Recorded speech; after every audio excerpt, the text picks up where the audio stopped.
Hello there. Before we get started on today's episode, I'd like to ask a short favor. If you're interested in either of the two books that I have written and am about to release, head on over to my website at theanxioustruth.com/books. There you can learn about both books, one of which is free, and you can get on my mailing list to be notified when each book is released and how you can get it. I would really appreciate that. Okay, let's get rolling. Okay, we are back. What's up, everybody? Drew here, thatanxietyguy.com. Back with Billy in the UK. Hello. What's up, Bill? Again. Anxietyunited.com. That's me. Yes. That's this. Not just in the UK, worldwide. Billy's a global .com. phenomenon. International. Mental health knows no boundaries. It doesn't. Billy's a global phenomenon, and we're going to keep it that way. So today we are going to talk about the topic. We're up to episode 16, by the way. We're on a roll. We're shooting for the stars now. I know. So today we're going to talk about the topic of triggers, anxiety triggers. So I'm going to give a shout out to Gary, who sent me that question about triggers on YouTube, and we decided this would be a good topic to do. So we're going to talk about it. It's a good one. Yeah. I don't think we've discussed much of the triggers. No, we really haven't. We've talked about symptoms and all that sort of stuff, but we really haven't talked about triggers. So it's a good topic. Triggers is an interesting topic because they're so wide-ranging, and I think they go from the very obvious to the completely surprising. Like, what the hell did that happen? What happened there? Yeah. Yeah. I made a list of a few. Okay, cool. Let's start. So with we got the the main stuff. You've got your work, you've got your relationships, finances, health, and any long-term stress. So they're, the main ones, but they cover so many different things that fall within those categories. But then there's like the weird things, or maybe not so weird, but like just thinking about getting older, being alone, lack of sleep. A big one for me is hunger, meeting new people, and then even more, like, people might think this is out there, but like hearing sirens, different smells or scents, TV shows, certain things if they're about hospitals and stuff like that. Being far from home and boredom. That was my list. Boredom? That was my homework. Yeah. Okay, boredom is a good one, actually. Yeah. So that's a pretty long list. It was. You know what? I'd probably have the same list many years ago. Yeah. I would agree with most of those things. But there's gonna be so many different things, but I guess it's just, does it really matter what the triggers are? It's how you respond to the triggers. Yeah, I don't know if it really matters. I think the biggest thing sometimes for me that was hard to deal with a little bit was kind of understanding that almost anything could be a trigger. So I used to be so perplexed. And I know when Gary asked this question, he said, his issue was about what's going on at work for him. It's stressful. He's a tough boss, blah, blah, blah. And I guess it's kicking up his anxiety. And then I actually got a question on Facebook this morning about that. Cody had mentioned that he ran into a problem, I think driving home or something, where somebody had cut him off. He had a bit of a problem on the road. And he got angry about it, and then it kicked off his anxiety. And he was like, is that normal? Is that kind of Yeah. And I would think we'd probably both agree that, the answer is yeah. Sadly, that's normal, That's it. It's maybe a stress response. It's a response to just something maybe that's not in your control, I guess. But then there are things that are in your control. It's just maybe we bury our heads in the sand too much. That's what my old man used to tell me. Oh, that's actually not bad.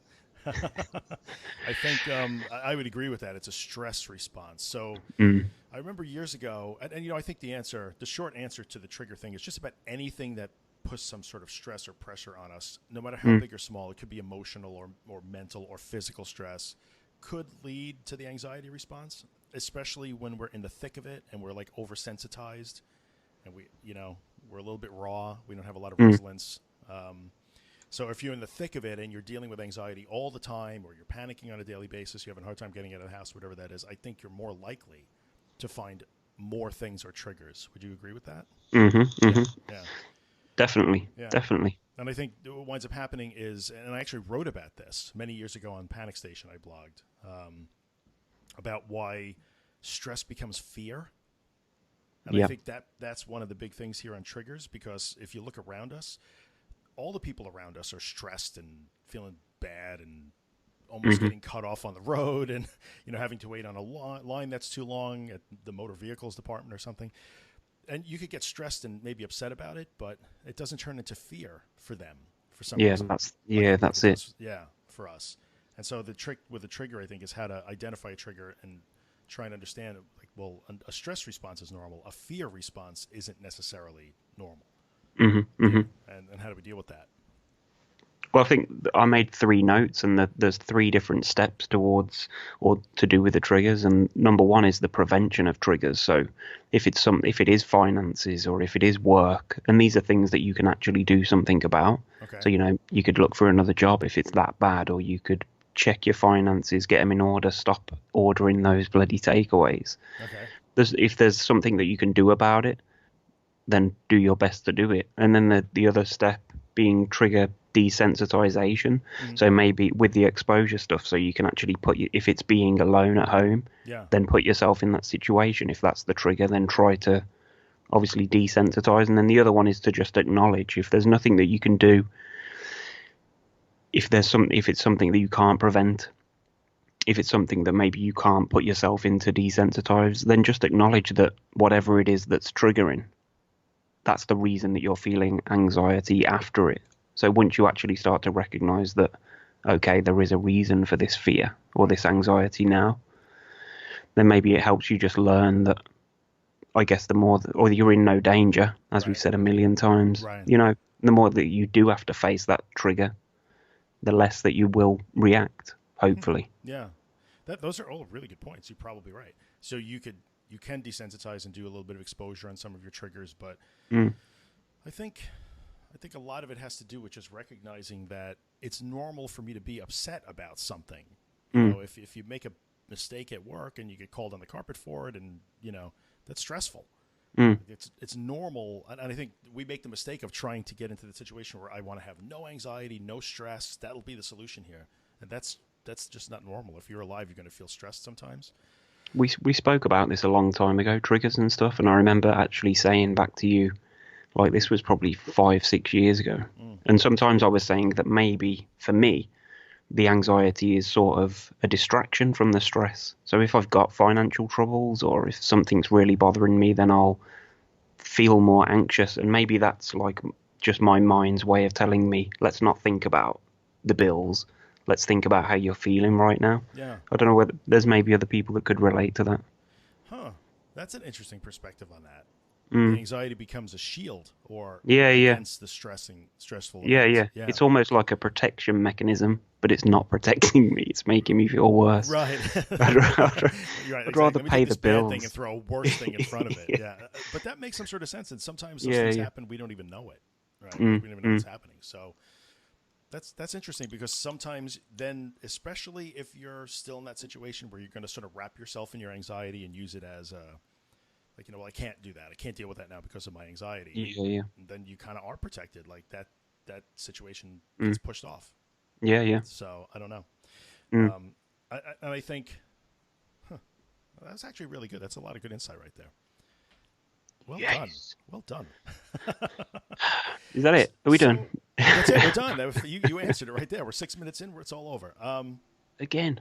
You blew the lid right off it. So I think when people, I think the question that Gary was asking, and that Cody asked me also, was like, is this normal? I think, is it normal to feel that way? And yes, it is normal to feel that way. It's just, I think it will get better, as you start to make forward progress and you're working on this. You're doing your exposure, you're working on your coping skills, and, you're feeling more in control of your anxiety or not afraid of the anxiety. I think the fear response to those other things also goes away too. Yeah. So I could say that I shared a lot of your triggers back then. And like, what are my triggers now? Let me think about that. Most of my triggers now are, I think, when I'm really sleep deprived, and I don't sleep a lot as it is, but if I get really run down, I'm much more likely to have an anxious day, for sure. When I am, which is, okay, so I'm tired. Why does tired equal anxious? I still don't know. Yeah, it's strange. Yeah. Or we can go back a couple episodes, like I was mentioned before we went live here. My ears are plugged up again. So I had a sinus infection. That's gone, but my stupid ears are plugged up again. And that can contribute to feeling a little bit unsteady because of the fluid in your ears. That adds anxiety for me. So it's strange. And there's probably another 50 people in a 10-mile radius that have plugged up ears right now. They're not feeling anxious about it. It's weird, isn't it? It's frustrating. I don't like it. I'm angry, but... Well, I was saying before we went live that I had a real odd day a couple of days ago. I woke up in the morning, and as soon as I opened my eyes, I just felt this uneasy, like a flustery feeling. I know exactly why it happened now, but the trigger was that I'd forgot to take my propranolol, which is a medication, but we're not doing medication today. But I forgot to take it the night before. Right. So whether it actually made me feel physically different, I don't know, or whether it was like a mental thing. But as soon as I woke up, I just thought to myself, dang, I'd forgot my meds. I don't know whether they help. That's another topic for another day. But it was just that immediate response. And then for the whole day, like I got up, I had the pill. It made no difference to how I felt at the time. Right. You know, it's not that fast acting. You don't neck it and you feel great. Yeah. But for the rest of the day, I just felt on edge. I felt uneasy, just as if like there was panic just around the corner, and I couldn't shake it. Yeah. But I didn't actually reach panic. It didn't escalate that far, so I don't know whether anything I did. Right. But that was a trigger for me. Was just forgetting to take the bloody medication, even though it wasn't something that I'd really thought about. Right. It was just that feeling that I had, whether it was because I hadn't or because my mind was thinking you didn't, and it just played on me. That's interesting. And so, Yeah. did you think about the meds first? I forgot my meds, and then you felt anxious, or did you wake up feeling anxious and then remember you forgot your meds? I honestly can't remember what order. I honestly don't know. Happens sometimes. Yeah, yeah. Yeah. It was that. It was just maybe because it does. It's the blink of an eye, and it's what comes first, the thought or the feeling. That's I true. honestly don't know. Yeah, yeah. I don't know. Sometimes it's one way. Sometimes it's the other. Yeah. I don't know. So, what do we do about these triggers? I think the advice on how to deal with triggers is the same as every other bit of advice that we offer. Mm. So, the trigger is just, okay, it's what may lead you down that path. That's fine. So, really, it's the same advice as the anxiety that comes, out of the blue. People say, it came out of the blue, it came out of nowhere. Yeah, yeah. All right. Well, whether it comes out of nowhere or it comes because of something, you got a notice in the mail, you have an overdue bill or something, you're having money troubles, whatever it is, you had a fight with your wife or Hmm. whatever. It doesn't really matter. In the end, you still have to deal with it the same exact way. And Exactly. right, what a lot of people wind up doing, I think, is they start to avoid the triggers. Yeah. And so triggers becomes part and parcel of what turns anxiety into an anxiety disorder, because when you start to avoid your triggers, if your Hmm. triggers are driving, then you stop driving. If your Yeah. trigger is being at work, then you quit your job. Your trigger is being Hmm. at school, you stop going to school. And Mm. that is when it becomes lifestyle altering, like we talked about. Yeah, yeah. Yeah. And that's difficult. So you have to deal with, regardless of the source of the anxiety, whether it's one of your triggers that you're aware of or it just seems to be in the background or comes out of the blue, the response is the same. Would we say that, like, because there's going to be people maybe watching this now or listening and thinking that they just feel anxious all the time? Mm-hmm. So, like, how can there be a 24/7 trigger? But my response to that would be that they're perhaps just, like, oversensitized. Yes. So perhaps those triggers have put you in this place. Your body's oversensitized, your mind doesn't stop. So that would explain why you feel like that I think that's most true. of the time. Yeah. And I think what winds up happening, I think I have a blog post on my site about this too, about triggers. As we go further into it, and you're having anxiety issues and they're getting worse, if you feel like you're on the downward slide and they're getting worse and your world is getting smaller, you just start to accumulate triggers. Your bag of triggers gets more and more full. Like everything starts to become a trigger after a while. Yeah, yeah. So when everything is a trigger, in a way, the ultimate trigger is your anxiety itself triggers Yeah. more anxiety. Hmm. So you quickly go down that slope where, like, driving is a trigger, being on the phone is a trigger, watching the news is a trigger, going Yeah. on Facebook is a trigger. Like everything becomes a trigger, and then Yeah. your anxiety itself feeds itself, and that becomes your own trigger. Mm. As crazy as it sounds, and I think Yeah, it that's- makes sense. Yeah, so when somebody feels like, well, I'm just anxious 24/7, I don't have a trigger. Yeah, well, the fact that you're noticing that you're anxious 24/7 tells me that It the anxiety itself that is the trigger. is the Yeah. trigger for more anxiety. It fuels I think itself. that's probably where I go from. I go between that and having actual triggers Right. and then triggering myself. That's where I feel like I get to. I think I've only ever been out of that once, and that was like probably 4 or 5 years ago, maybe more. Yeah. Yeah, yeah. It's funny because the word triggers appears to be everywhere now too.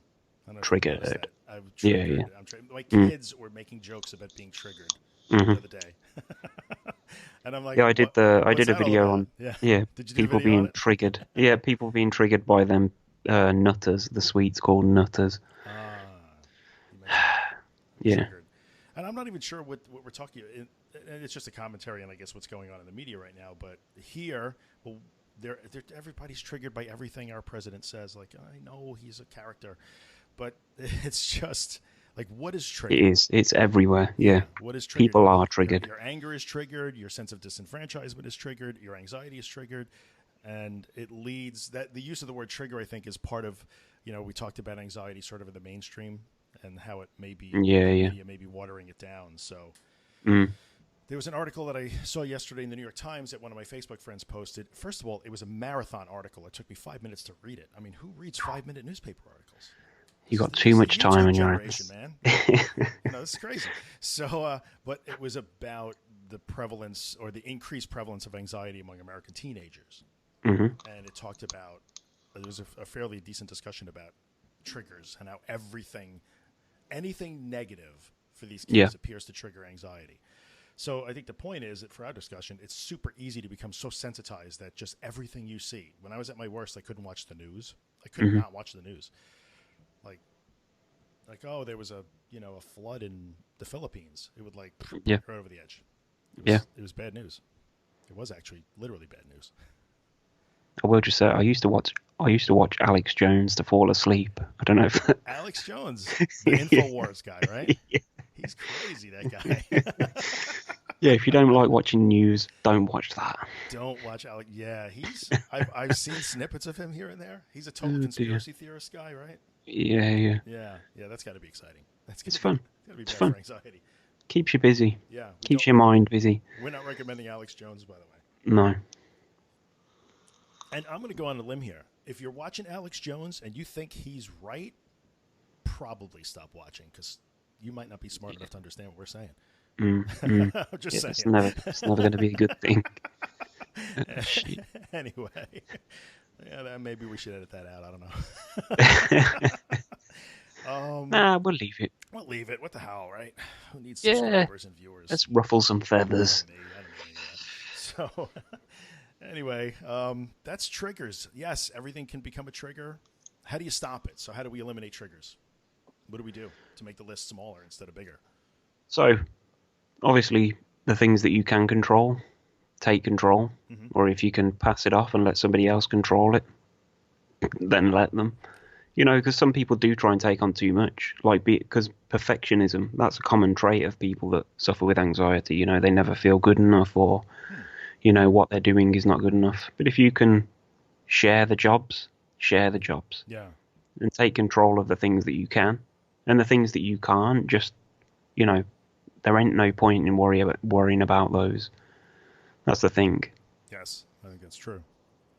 I would probably add to that the way to make your trigger list smaller is to just get better in general.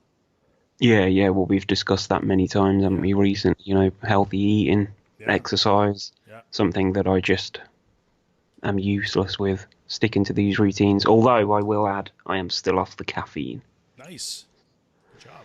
And I feel no symptoms, no weird weaknesses or headaches or nothing like that. So it's got to be a positive. Yeah, that's. But then good I was sitting me and my wife were making tea the other day, British tea, and I was just saying to her should I have a caffeine one because I feel a bit edgy? Maybe I just need a caffeine kick. Yeah. And then I thought to myself, well, there's no positive from caffeine. There's no reason that my body needs a bit of caffeine. No. You know what I mean? So it's not as if it's like a vitamin deficiency. Yeah, you're caffeine deficient. Yeah. So I just thought to myself, no, let's just carry on. Yeah. Stick with it. Yeah. Yeah. And how did it work out? Fine, right? Yeah, it's good. Yeah. It's all good. Still there. Well, that's good. I think the other thing, so yes, eating healthy and exercise and all the things that we've been talking about, doing your exposure, not backing down, learning to relax, all of these things. And triggers are just like any other facet of anxiety. If you think it's a trigger, you're going to have to do it anyway. Yeah. I'm not saying that you should immerse yourself into every trigger at the same time, but you can use them as points for exposure work also. If you're triggered by watching the news, and many people are, watch a couple of minutes. Yeah. You can get over them that way too. But I think what you find is if you naturally start working toward making forward progress overall, the list of triggers will get smaller. They still might stress you out. If somebody cuts me off on the road, I mean, I'm still pounding on the steering wheel and saying bad words and yelling at them. That's just Yeah, yeah, me. But yeah, it doesn't lead to, oh my God, now I'm having anxiety. yeah, I'm yeah. just angry and then it's over. And you'll get Mm. back to that normal state where you might be stressed out, but it doesn't turn into the fear. I was just going to mention, you just reminded me, like another trigger maybe could actually be like excitement, because that can actually trigger people's anxiety because Yes. the feelings and the emotions are so similar, aren't they? That's the Yes. like when people get excited. Imagine if you won the lottery right now, you would probably feel exactly the same as you would mid panic. Same chemicals, same adrenaline. That is very true. Mm, And I've heard many people say that what has helped them is to remember that. Like when I'm feeling panicky and anxious, well, this is the same way I might feel if I just got news that I won the lottery or yeah, yeah.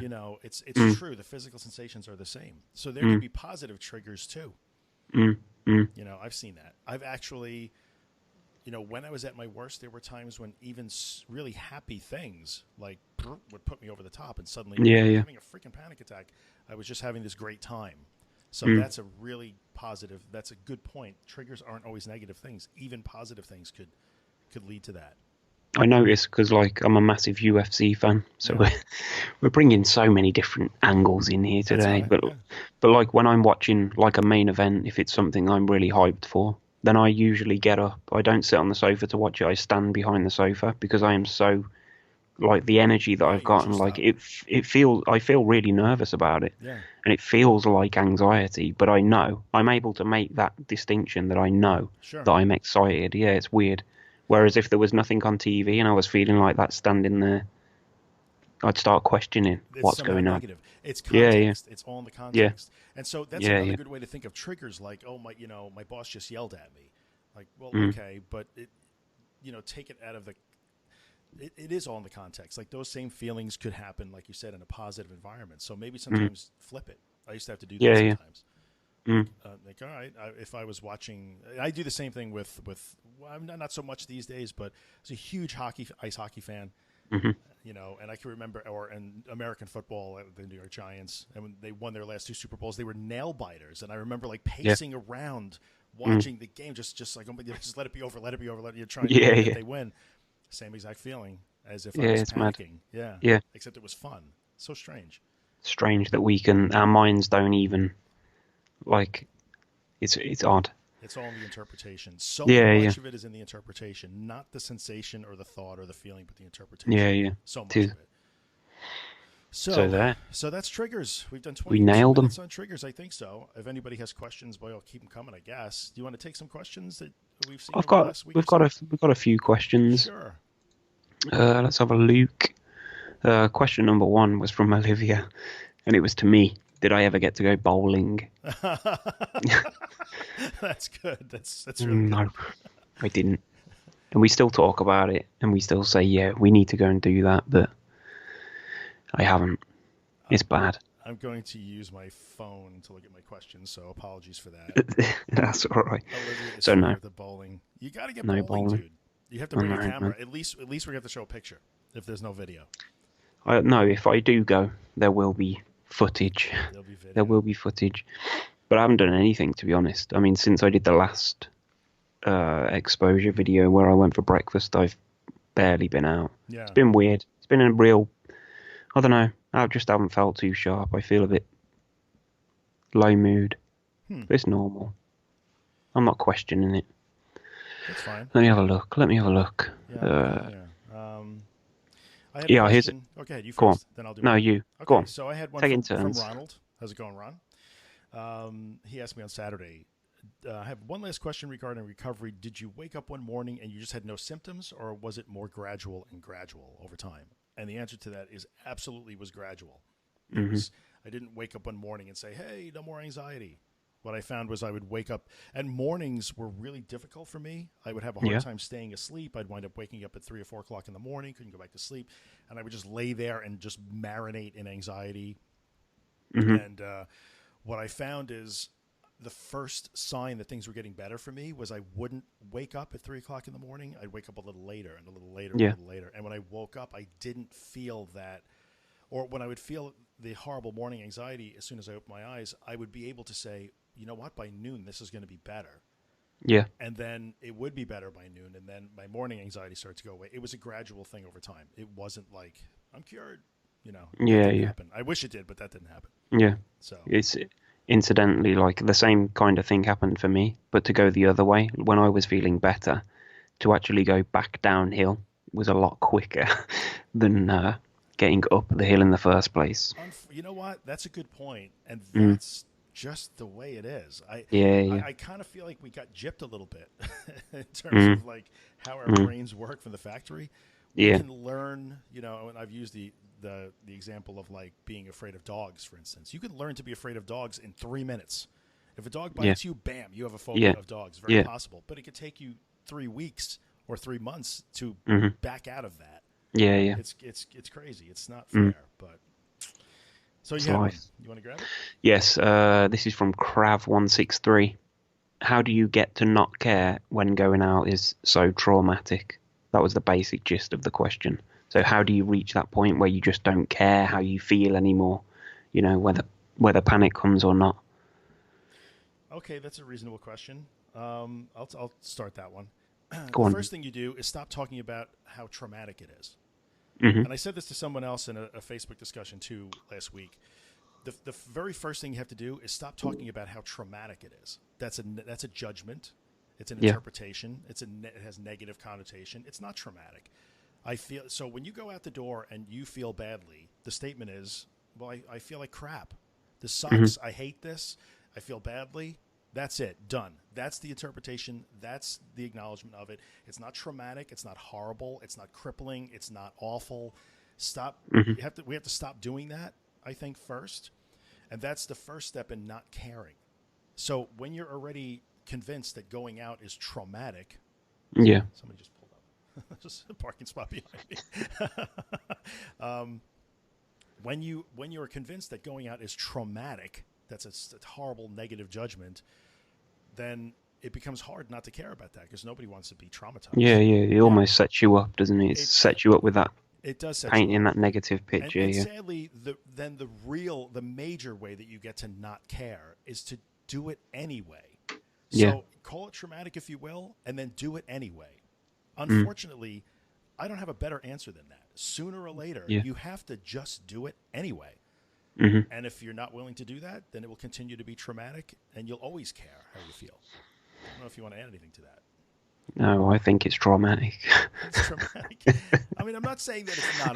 Not trying to minimize that. So if you're No, no, watching I and now understand. you're angry No, at me and like, oh, exactly. you don't No, remember. Like I remember when it felt like the end of the world, of but course you do. of course I do. But but sooner or later, the only way to not care is to start doing it anyway, Hmm. and like Hmm. really do it the right way, not white knuckling, relaxing, all the things we talked about, and then suddenly you discover like this isn't hurting me. And there's probably evidence that we've all got. Like everybody that's watching this has had times where they've achieved and they felt good about themselves and felt a progress. Right. So exactly what you're saying is true. It's just that maybe we stumbled or there was a setback or Yeah. we stopped pushing ourselves and that's why we go back down that path. That's what I do. Whereas you continued on the path. Well, I think sooner or later, what it comes down to is, yeah, I'm going to use a ridiculous sexist term, but sooner or later, you man up and you just keep doing it. Mm. And you build on that victory. Like, wow, that felt so good. I'm going to do it again right now. So the Mm. best advice I could give, you want to get to the point where you don't care how you feel. Just keep doing it over and over and over immediately, one right after another. So when you have that victory, build on it immediately. Right that minute, go out the door again. Don't come back, sit on the sofa, and pat yourself on the back about how good it feels. That's good for 5 minutes, and get dressed and get back out the door again for another 5 minutes. And then you will learn not to care how you feel. You make me feel bad. I don't mean to make you. I'm sorry, dude. I'm not trying to make No, you feel no. bad, but you could It's do what that. people need. It's what you need to hear. Yeah. It's what you need to. Well, it's not really what you need to hear. It's what you need to freaking do It's what you at need the to end do. of the day. That's Yeah. exactly right. And sometimes we get stuck, and I was stuck there before I started making my progress. And like, yeah, I know I have to do this. I know I have to do this. I know I have to do this. In fact, I was on like at the stupid new webcam. I went on Facebook Live like Friday night just to play with it, and I had a couple of people ask me questions. And somebody asked, like, what? And I said, what was the turning point? I said, well, I just started doing things different. Well, what did you do different? Well, really nothing. I just did the things that I knew I had to do. So in the end, Yeah, yeah. that's how you learn not to care how you feel. if you remember, I don't know if you will remember this, but when we did the podcast years and years ago, I said I was going to try the Yes Man thing. Do you remember that? You haven't seen the movie, the Jim Carrey movie, I've Yes never Man, seen Yes Man. No, talk where about that. What is it? he gets dragged into this cult sort of thing where people are only allowed to say yes. So whatever anybody asks, the answer has to be yes. Yeah. And if you remember, like years and years ago, I started doing that, and just like my daughter was asking if I'd go to Viking Day at her school. I remember now. Yeah, when I Yeah. said immediately, I just said yes to her Yes. Yep. because we'd reached a point where she was no longer asking me to go and do stuff because she knew that I was always going to say no. Yeah. So she'd ask her mom or she'd ask my dad or whatever, and then one day she just asked me, and I just said, I made a decision. Yes, man, let's do this. And then I just used it. I felt like crap at the end of like a couple of weeks of doing it, but that's because I was so sensitized. But if I'd have continued, Right. I probably wouldn't be sitting here doing this now because I'd be, I don't know, Yeah. on the moon. And you would be also exhausted. It's hard work. You will feel very tired and worn out and that sort of stuff. I And think you have that's to what sprinkle some stops rest in people. there too. Yeah, Yeah, yeah, there's no doubt about that. And you have to use your best judgment. Like when you're working hard at that, it's exhausting. There's no doubt about that. So you got to build in some downtime and some rest time yeah. for sure. Yeah. But yeah, I know that was a rambling Yes, man. answer to that question, but I like that. Just do That's that. good. Yeah. That's the project for the week for the viewers is to just say yes. Yeah. Just say yes. Well, within reason. Don't go breaking the law and stuff. You know. Who wants to rob a bank? Yeah, I'm in. I'm in. Yes. You Cool. know. Do you have any others? Let's have a look. It was a really long one, which I don't know whether I can be bothered to read out, which is so bad. Paraphrase. Um.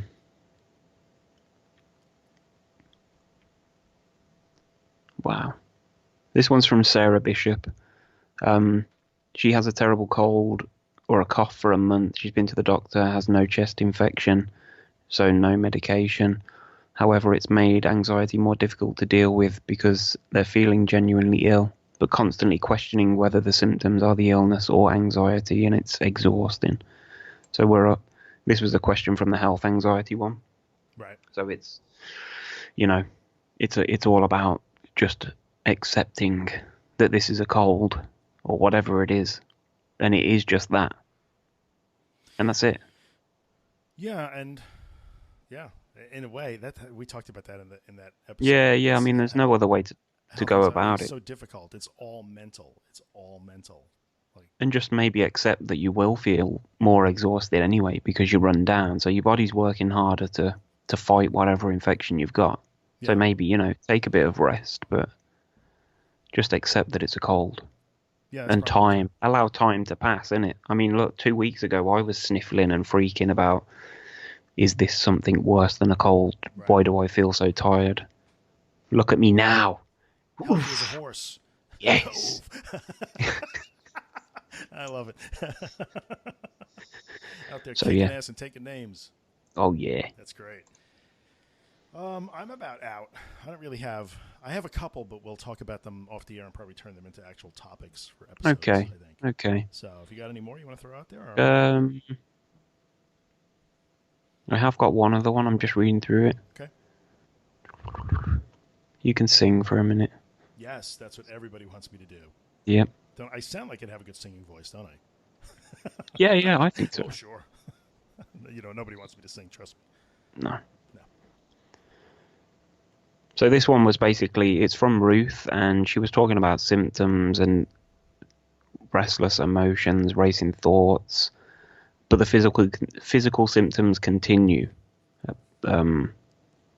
Feeling like she was going to pass out, severe headaches, dizziness, lightheadedness, tingling. Mm-hmm. There are times when she feels like she's really going to black out. It happens at stores, while driving, while walking. What's the explanation for this? And why can't she get a handle on the physical symptoms? So we're back. But she's on Zoloft Yep. and Valium Right. and wants to avoid going to the ER. Sure. Well, the first thing is it feels like I'm going to pass out. That's the key word. Feels like. Words. So the question is, have you ever actually passed out? And the answer is probably no. It feels like I'm going to fall over because I'm dizzy. Have you ever actually fallen over and not been able to get up? The answer is probably no. I've been there. You've been there. I think not being able to get a handle on the physical sensations is an indicator that you still haven't really accepted them as harmless. Yeah. I don't know if you would agree with that. Yeah, definitely. Yeah, or expecting them to go away. They only, it's the same thing as anything else. They only go away when you stop caring about them. And if you're still focused on how you're feeling and engaging in an inner dialogue with yourself about how you feel, is this okay? Is that okay? Does this hurt more? Does that hurt more? Do I feel like I'm going to pass out? Do I feel like this? Do I feel like I'm having a heart attack? If you're still engaging in that inner dialogue and focusing on how you feel, then you probably haven't fully accepted that you're okay. Yeah, because the way that it's the cycle, isn't it? If you have that sensation and it makes you feel anxious, then you're likely to have either that sensation or another one because of the physical effects of the anxiety. So the chemicals that are running through your body, it's going to make something else. And then you're going to freak out about that, and then you're going to feel anxious, and then you're going to do it again. And that's why it's called the fear cycle, isn't it? I mean, sometimes we forget anxiety is a physiological state. It is a physical state of being. Yeah. You have an increased level of adrenaline in your bloodstream, and that comes with all kinds of effects. And dizziness is one of them, and shaky legs is one of them, and the rapid heart rate is one of them. And I think we should perhaps maybe do an episode where we talk about maybe, like, we know why the symptoms happen, but just go through the symptoms just so people can maybe we do something. It maybe will help people just understand that they're normal reactions to the stress, to the anxiety, we should do that. That would be a good way to. It's just but there is a condition to us doing that video, is that you watch that and then you never watch another freaking symptom video or post in another forum about a symptom. Symptoms, yeah. Has anybody ever felt? Yes. We could do a whole episode just on seeking reassurance. Well, I'm going to do a video on Facebook groups. Yeah. We've mentioned this before, but there's so many negative. But just one thing I'm just going to mention. There was a question, and it's reignited the fire in me to do the Facebook group video. And the question was, it had, when you get the nice backgrounds on the Facebook thing, so you can put all lovely gradients. What is the best way to commit suicide? That was the question. And I'm like, oh my days. Holy cow. Seriously? Yeah, that was the question. Big bold letters in a group with like 40,000 members. What is the best way to commit suicide? But I didn't respond on that, but I was thinking, like, well, the people that did the best way are probably dead by now anyway, so they're not going to be able to answer. And by best, what did they actually mean? Like, what's the most enjoyable way? Right. That's what I just couldn't get my head around, why somebody would think that was any way appropriate to post in a group of anxiety. Yeah. Just bizarre. We see it all the There was time. another one saying, is anybody else having problems with EE because I can't make calls on my phone? That was another one in an anxiety group. I'm like, I think, you know what, though, that's interesting. And we'll definitely talk about that. We have got to do a couple episodes that's social, focus on social media. And stuff. But I've seen that, and I think sometimes it's because a few of the groups that I am an admin on and things, I think people get so comfortable in those groups. Those become their friends and their support system, that they just go there for anything. Like, it seemed that way. I'm making a souffle. How long do I keep it in the oven? Like, what? And it's always strange because as an admin, there have been times where we've had to like put our heads together with the other admins and say, we can't really allow this because it pushes real things down past the fold, and you know, it's tough. But I get that. I'm gonna just a real quick one for that to follow up on that last question. Right now, even as we're doing this podcast, I mentioned before that my ears are plugged up. So the fluid in my ears are sloshing around. You see me come and hold my nose and do the clearing my ears thing a little bit during this thing. So right now, I am actually feeling a little bit dizzy because of the fluid in my ears. But so I'm feeling dizzy. Oh, is that it? So the point is, that does trigger a little bit of anxiety. So if I have to measure my anxiety level from a scale of 0 to 10, I would say I'm a 2 right now, not 0. And I'm a 2 because I'm feeling a little bit dizzy. So when I move my head or move my, I'm feeling a little bit disoriented. It takes me a second to get that oriented back. I probably feel the same way as the person who asked you the question about not getting a hold on physical symptoms. You know, it feels a little unsteady. It feels like I'm going to fall over. The room spins for just a half a second or so, and then it stops.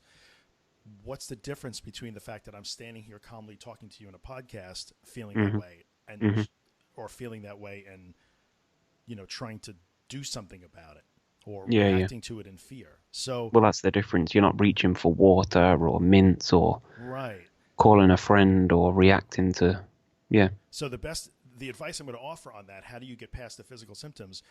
Acknowledge it. Yes, I feel dizzy, and I'm just going to slowly and deliberately keep doing what it is I'm doing. If I'm walking down the street, I'm just going to keep walking down the street because I felt that way 1,000 times. I've never fallen over. I've never passed out. I'm just going to keep going.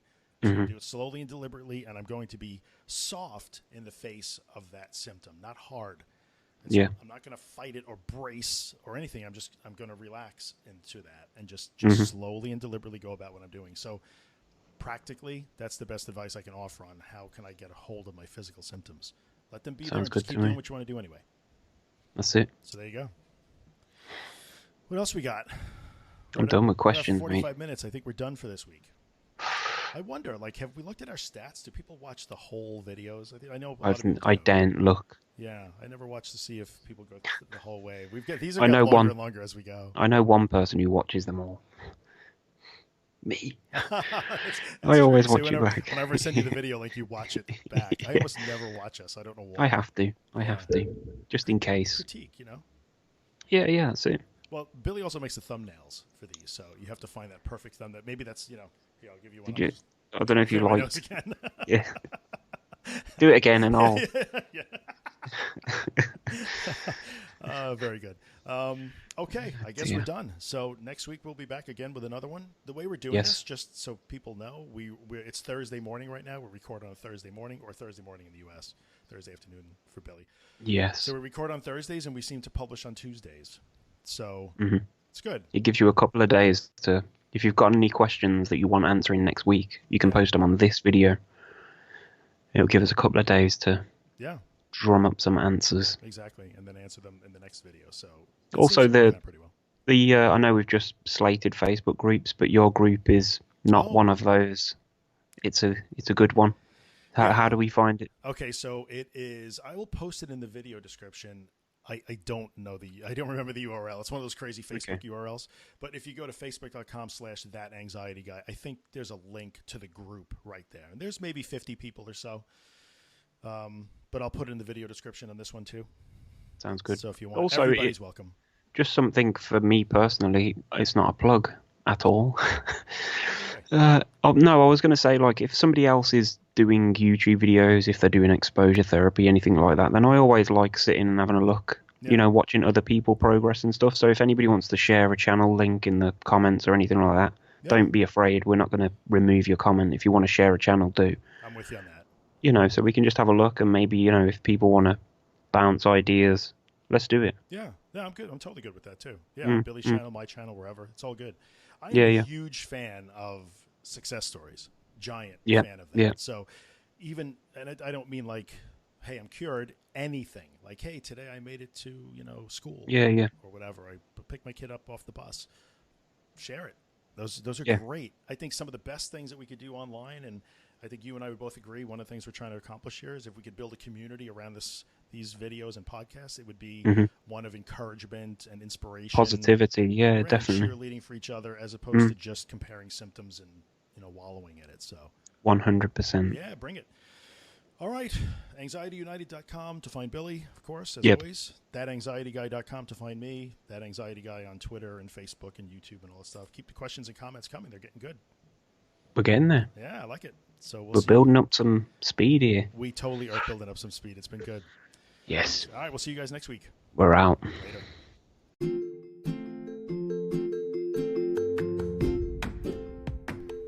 Hey, what's up, guys? Drew here. In the 5 years that I've done the podcast, I've never had a sponsor. But now it's time for me to put in a little plug for the day job, the business that I own.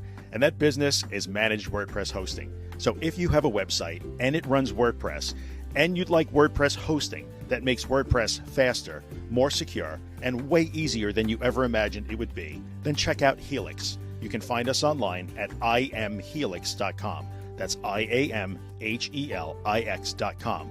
We took a long time to build Helix. I'm super proud of it. It works spectacularly. We take really good care of our customers, and I promise we would take really good care of you too. So if you're in the market for WordPress hosting that will blow your mind, check out Helix. I would appreciate the consideration. I thank you for coming by and listening, and I'll see you the next time.